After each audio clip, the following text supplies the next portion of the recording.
Bom dia a todos. Hoje vamos fazer o Evangelho no lar. Sente-se confortavelmente, relaxe seu corpo, feche seus olhos e ligue-se a Deus, a Jesus, a Nossa Senhora, aos mentores do espaço. Vamos ouvir, depois ele ajunta, ouça quem tem ouvidos para ouvir. Essas palavras tão frequentemente repetidas por Jesus dizem claramente que todo mundo não estava em condições de compreender certas verdades. Aqueles do vosso povo que se tenham feito morrer viverão de novo. Aqueles que estavam mortos em meu meio ressuscitarão. Despertai do vosso sono. Cantai os louvores de Deus, vós que habitais na poeira, porque o orvalho que cai sobre vós é um orvalho de luz, e porque arruinareis a terra e o reino dos gigantes. Isaías, capítulo 26, versículo 19. Esta passagem de Isaías também é bem explícita. Aqueles do vosso povo que se tenham feito morrer, viverão de novo. Se o profeta pretendesse falar da vida espiritual, se quisesse dizer que aqueles que se tenham feito morrer não estavam mortos em espíritos, ele teria dito: vivem ainda e não viverão de novo. No sentido espiritual, essas palavras seriam um contrassenso, uma vez que implicariam uma interrupção na vida da alma.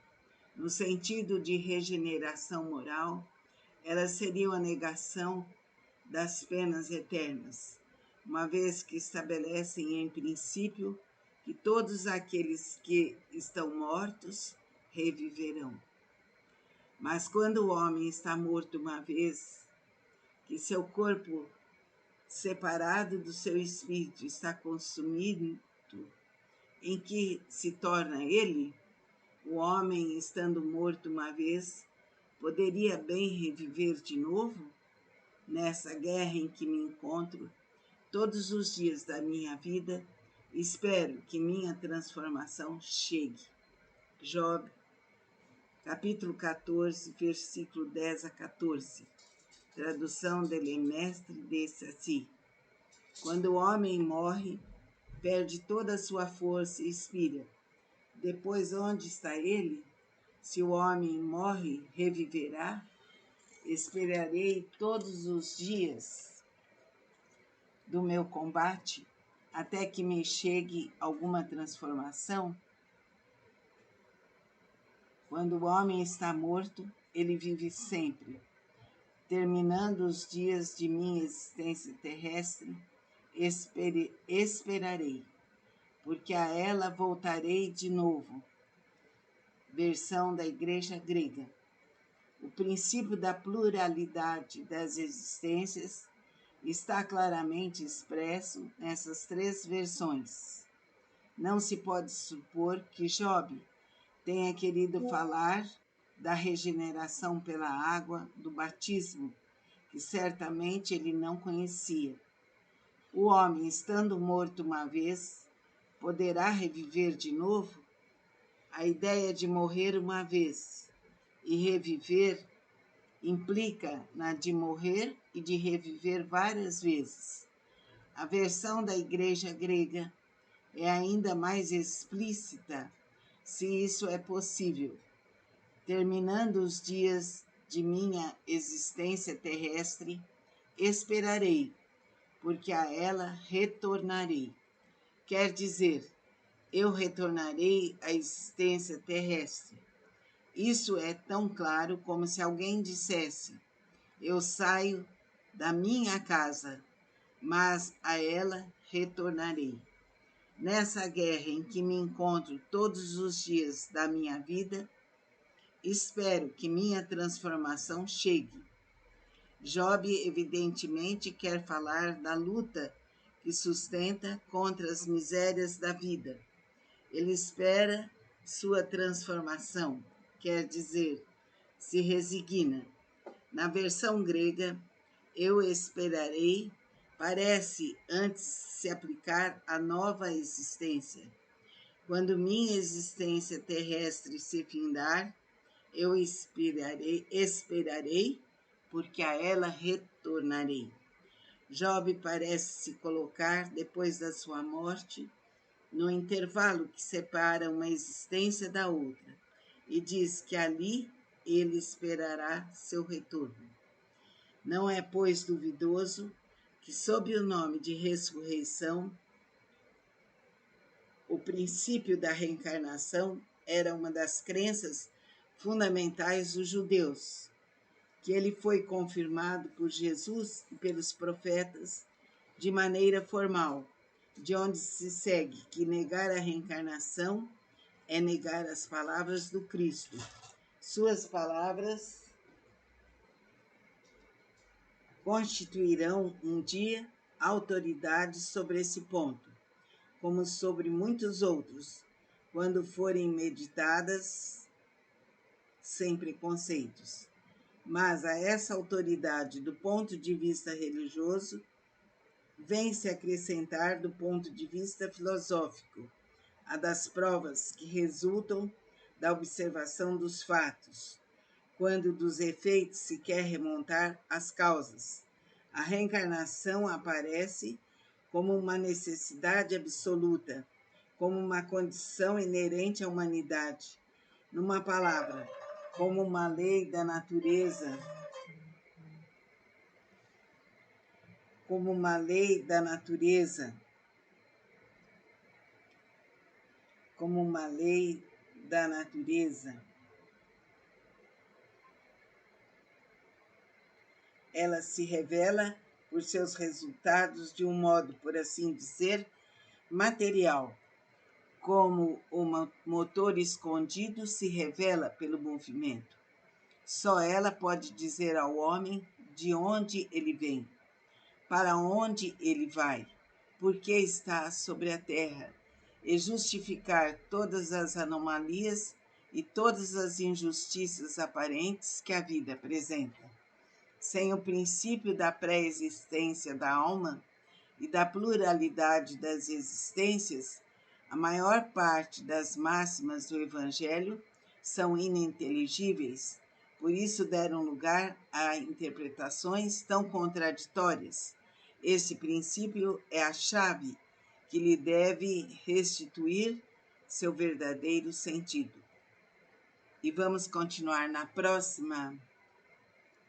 próximo encontro nosso, que diz: os laços de família fortalecidos pela reencarnação e quebrados pela unicidade da existência.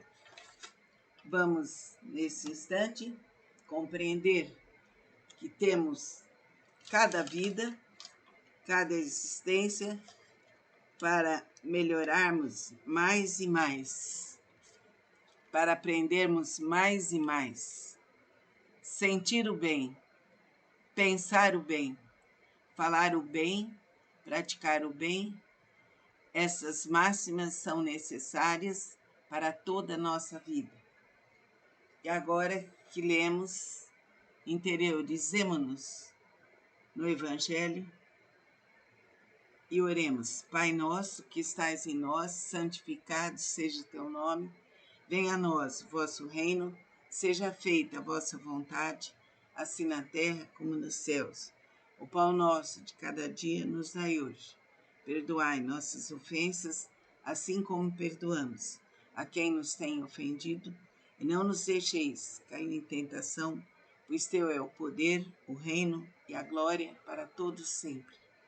Medite agora. Você pode usar um vídeo meu do YouTube, no meu canal Catarina Garcia de Souza. Escolha uma meditação e execute.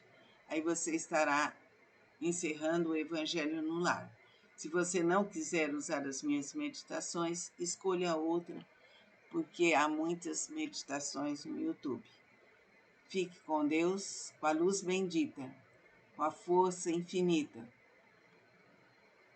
E sinta-se dentro de cápsulas e cápsulas de luz bendita. Amém. Segunda-feira, dia 6 de fevereiro de 2023, Casa de Lakshmi, Catarina Garcia de Souza. Eu evoco Deus, seus divinos tronos, sua lei maior, sua justiça divina, os tronos regentes das 7 chamas sagradas, e peço que ativem as 7 espadas de fogo, que se irradiem e cortem todas as energias negativas de todos os lares, de todos os seres, de todo o universo. Eu evoco Deus, seus divinos tronos, sua lei maior, sua justiça divina, os tronos regentes e os guardiães das 7 chamas sagradas, e peço que envie a sagrada espiral do fogo divino, que nos envolva totalmente, purificando nossos 7 campos vibratórios e seus perispíritos. Eu evoco Deus, seus divinos tronos, sua lei maior, sua justiça divina e os tronos aqui firmados, e peço que ativem este espaço, meu lar, este espaço mágico, para que eu possa trabalhar nele.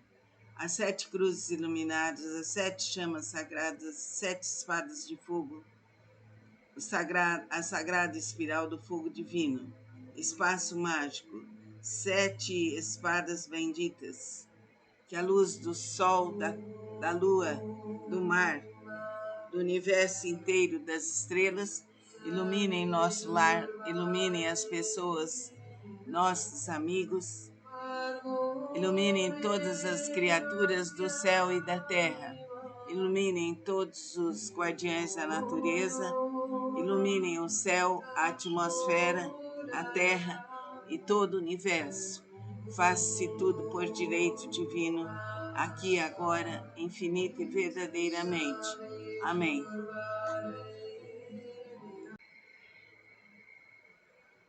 Segunda-feira, dia 6 de fevereiro de 2023, Casa de Lakshmi, Catarina Garcia de Souza. Eu evoco Deus, seus divinos tronos, sua lei maior, sua justiça divina, os tronos regentes das 7 chamas sagradas, e peço que ativem as 7 espadas de fogo, que se irradiem e cortem todas as energias negativas de todos os lares, de todos os seres, de todo o universo. Eu evoco Deus, seus divinos tronos, sua lei maior, sua justiça divina, os tronos regentes e os guardiães das 7 chamas sagradas, e peço que envie a sagrada espiral do fogo divino, que nos envolva totalmente, purificando nossos 7 campos vibratórios e seus perispíritos. Eu evoco Deus, seus divinos tronos, sua lei maior, sua justiça divina e os tronos aqui firmados, e peço que ativem este espaço, meu lar, este espaço mágico, para que eu possa trabalhar nele.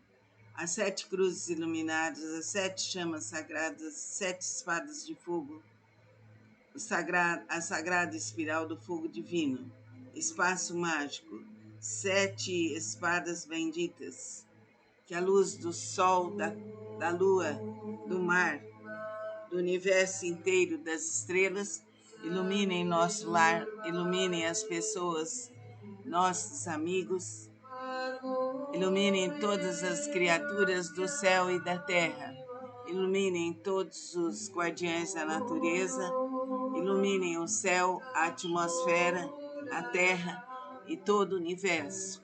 Faça-se tudo por direito divino, aqui e agora, infinita e verdadeiramente. Amém.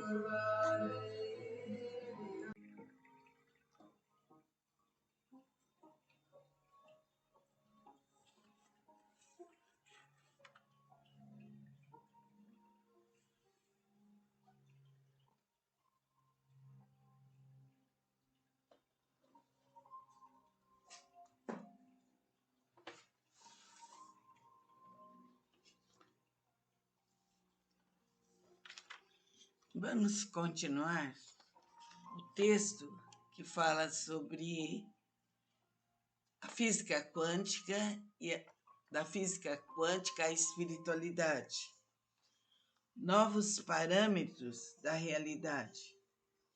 Ademais da descoberta da não localidade, onde se esconde um universo inexprimível e idealista, a ciência quântica estabelecia ainda outros intrigantes fundamentos que contribuíram decisivamente para destruir a forma clássica de se ver e analisar a complexidade fenomênica que nos envolve. Os principais deles são descritos sucintamente a seguir. Primeiro, o princípio da incerteza, fundamentado por Heisenberg, demonstrou que todas as medidas realizadas no mundo objetivo são ilusões dos sentidos humanos e não podem ser aferidas com absoluta precisão no universo do infinitamente pequeno. Nos campos quânticos impera o indeterminismo e a imprecisão domina todos os seus movimentos.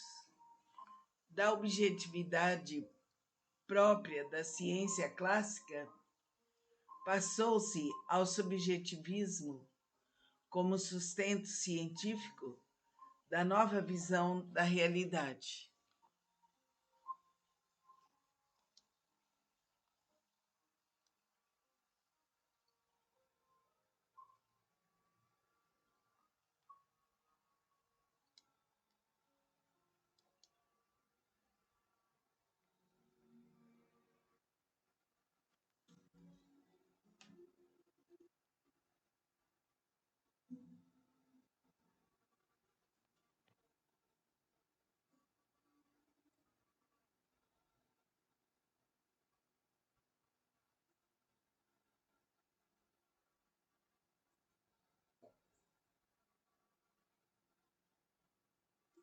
A ciência humana, como pretendeu no passado, enterrava definitivamente o sonho de medir com precisão absoluta os fenômenos ao seu derredor e dominá-los ao seu bel prazer. E da aparente estabilidade e quietude do funcionamento universal, estabeleceu-se a instabilidade como fundamento de equilíbrio na intimidade da fenomenologia física. A interatividade descoberta nas instâncias do microcosmo fundiu os elementos aparentemente apartados do universo material em um todo integrado. No reino do microcosmo, os objetos físicos estão intimamente interligados. E seguindo a nova física, a separação denotada na realidade macrocósmica tornou-se mera ilusão dos sentidos humanos. A realidade fez-se um amálgama fenomênico de expressões cósmicas, onde tudo está em íntimo contato com tudo. E assim, da fragmentação conceitual veiculada pela antiga visão do mundo, evoluímos para a moderna interconexão do universo. A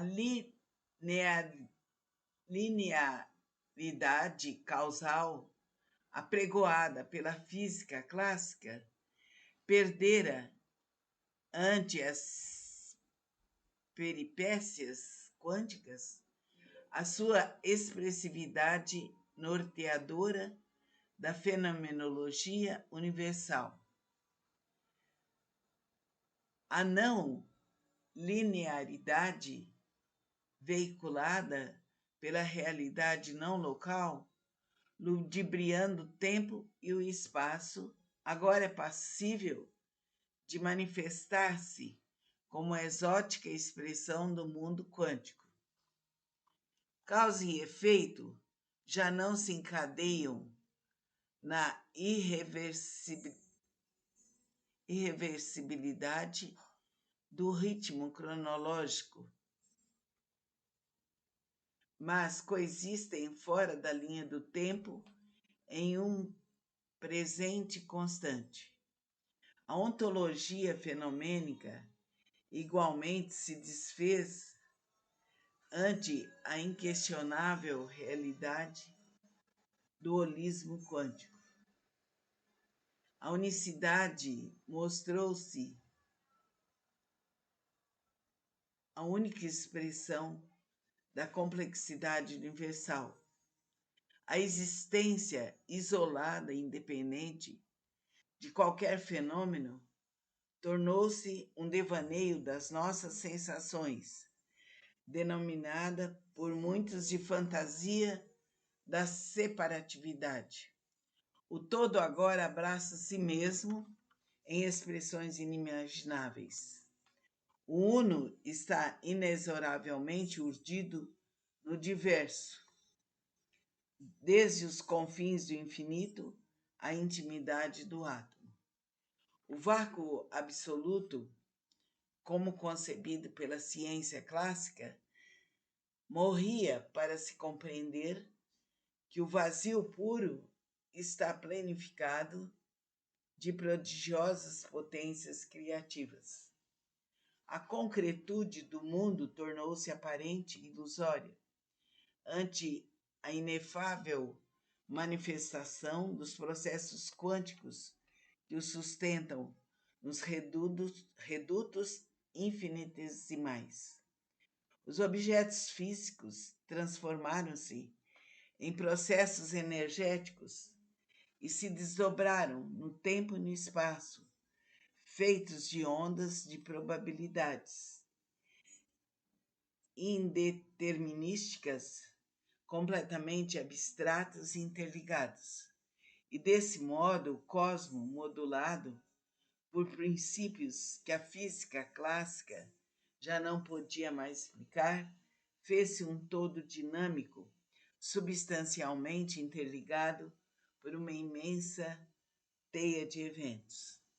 Além disso, nas fronteiras do incomensurável, a cosmologia se unia à física quântica para anunciar que o universo eterno e estático das antigas concepções quântico-mecanicistas sucumbira ante as evidências que agora apontavam para um cosmo dinâmico que nascera de um vazio pleno e se encontra em vertiginosa expansão.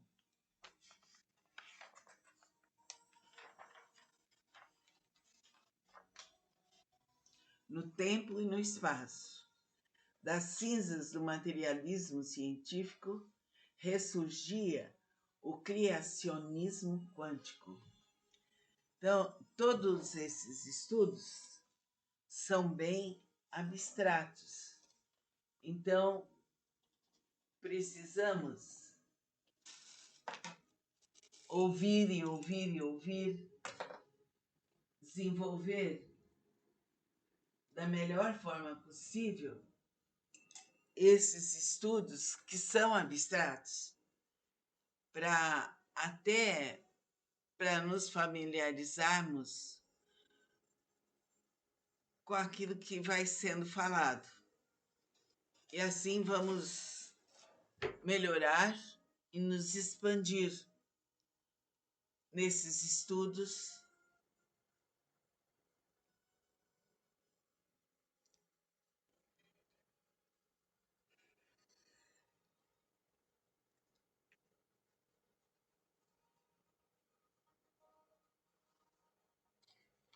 depois de fazermos estudos, procuremos meditar, fechar os olhos e entrar em contato com o nosso ser.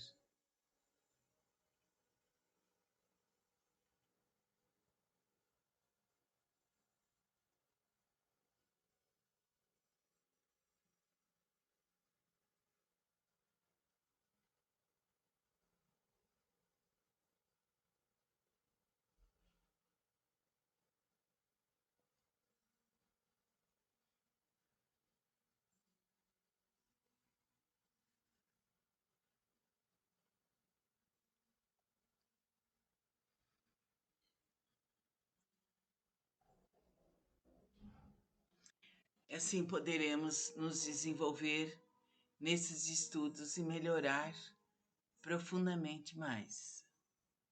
Importante saber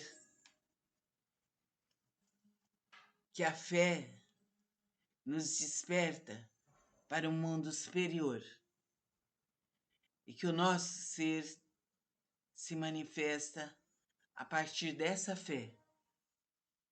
Vamos suavizar todo o nosso corpo e expandir nossa alma para o além. A ligação com a natureza, a ligação com as águas, com o céu, com a terra, com o fogo, com o mar, com todos os seres da natureza, com as cachoeiras sagradas, com as florestas mágicas. Tudo isso nos faz despertar e nos expande para um nível superior. Assim é, assim será, por direito divino, aqui e agora, infinita e verdadeiramente. Amém. Ok. Vamos retomar o nosso caminho.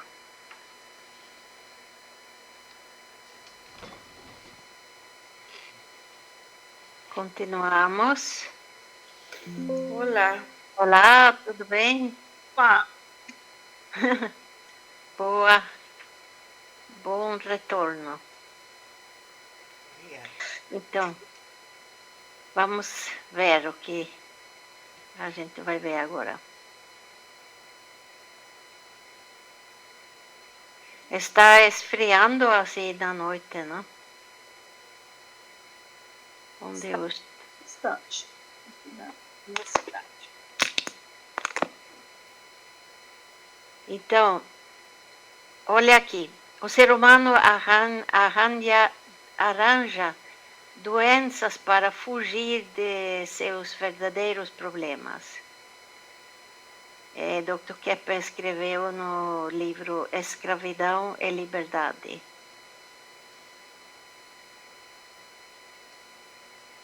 Isso é bem nítido, não? Depois da toda a nossa fala, não? Arranja doenças para fugir. É uma fuga, não?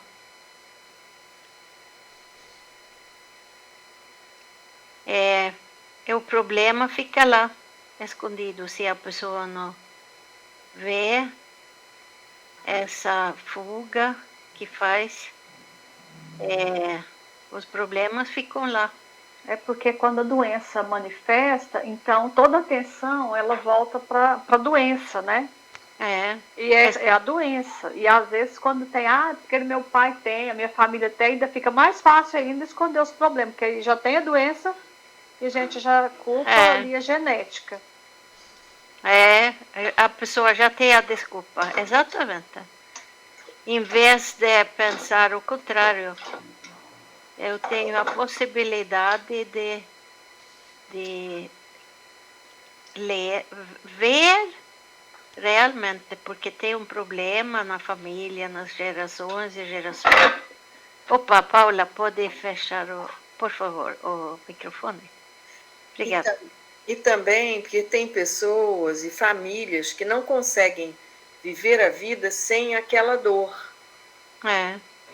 Vivem na dor e não conseguem sair da dor. Eu entendo. Porque é um campo conhecido. E o novo não sabem como vai ser. Percebe? Você vê, às vezes, famílias inteiras têm essa doença, essa dor, como uma fuga, né? Muito bem, exemplo. É um triste exemplo, mas é bem nítido, né? Bem nítido. Imagina que diferença se alguém dentro dessa família, esse grupo de pessoas começa a questionar essa história, né? Para tentar conscientizar, né? Sair dessa como o Dr. Kepler fala, o ser humano arruma tanta miséria, tanta sofrimento desnecessário, não? E acha que é natural, precisa ser assim, não? Ok. Aqui temos um programa de TV. Vamos ouvir e ver. É programa Homem Universal 238. Se alguém quer assistir outra vez. Homem Universal 238. Ok? Eu vou fechar o meu microfone.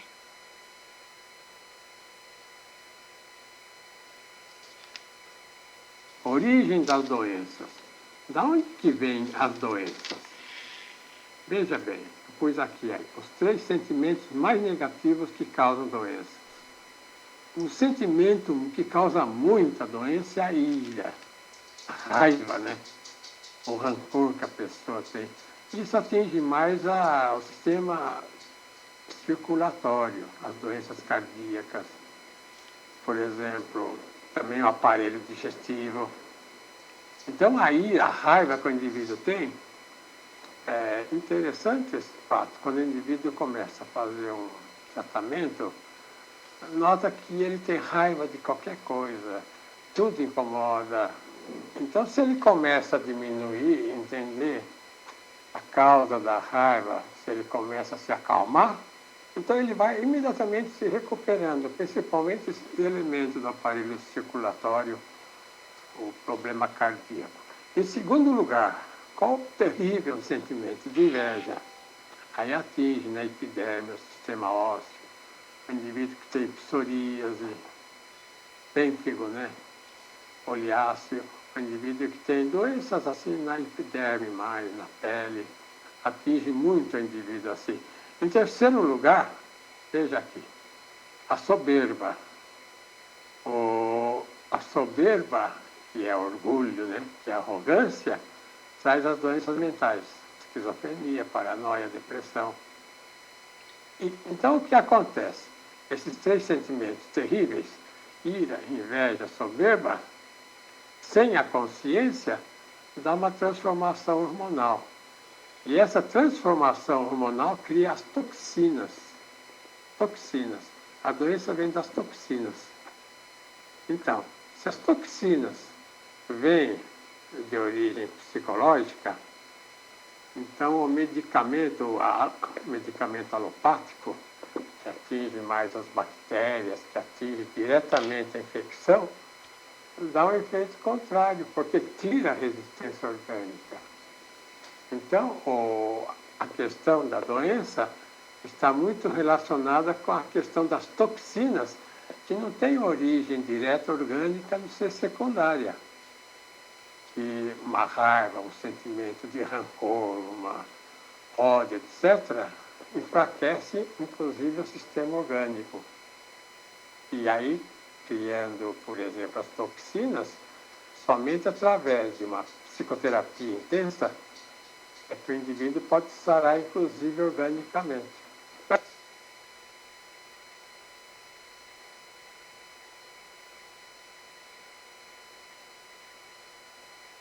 Vem agora, o Dr. Kepler falou também sobre de outro ângulo, mas inclui tudo o que nós falamos também, né?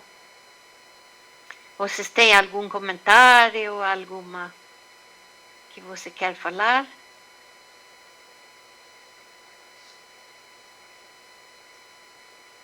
Ou alguma pergunta?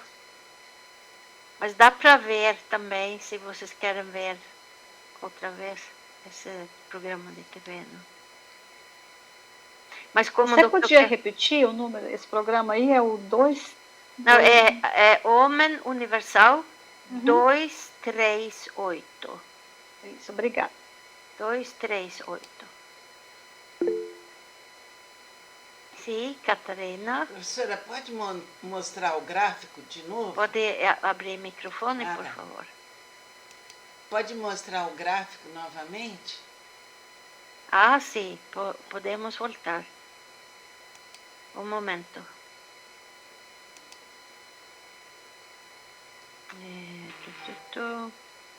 Origem das doenças. Da onde que vem as... Vamos ver. Da onde que vem as doenças? Veja bem, pus aqui os 3 sentimentos mais negativos que causam doença. Um sentimento que causa muita doença é a ira.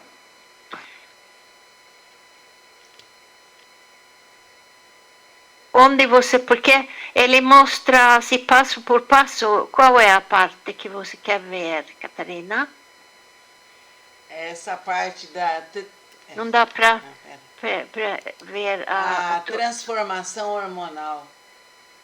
A transformação hormonal. Da soberba, doenças mentais e esquizofrenias. Mas é em todos. Em todos. É todas. Tá bom, professor. Ausência de consciência e transformação hormonal são em todos. Tá certo. Obrigada, professora. Obrigada, professora. Sim. Depois ele mostra a questão, isso gera também toxinas, não é interessante, não? Isso. Mas você vê, nada é assim, como fala, misterioso, é muito lógico. Muito lógico. Infelizmente, podemos dizer. Ó. Então, vamos continuar, se vocês não têm outros comentários. Alguém levantou? Maurício, sim? Só um comentário. O hormônio, na biologia, ele é um mensageiro químico, né? Então, nesse caso, ele é um mensageiro químico do inconscientizado, que vai expressar as alterações que vão repercutir na somatização. Quando a consciência está mais presente, e o indivíduo está, vamos dizer, num melhor equilíbrio, esses mensageiros químicos são a contraparte orgânica que estão mantendo o estado de uma sanidade melhor. Sim. As duas coisas, né, estão... Ele é só um mensageiro. E, às vezes, a nossa ciência invertida, materialista, ela quer dizer que ele é a causa do problema. Na verdade, já é um espelho. Sim. Já é um espelho. Ele não é a causa, porque tudo, você vê o organismo, como nós falamos antes, que todos os hormônios, tudo endocrinologia, é feito para manter equilíbrio. Isso. O corpo trabalha, luta para manter equilíbrio. Exato. É isso mesmo.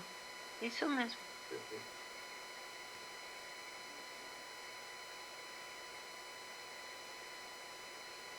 Origem das doenças. Então, aqui temos um pouco a repetição, mas também outras coisas aqui, não? Ódio, inveja, raiva, ciúme. Ciúme também, não? Pode causar lesões no aparelho digestivo, úlceras, não? Ciúme é uma atitude bem forte. Sabe, em sueco, sabe que é ciúme chama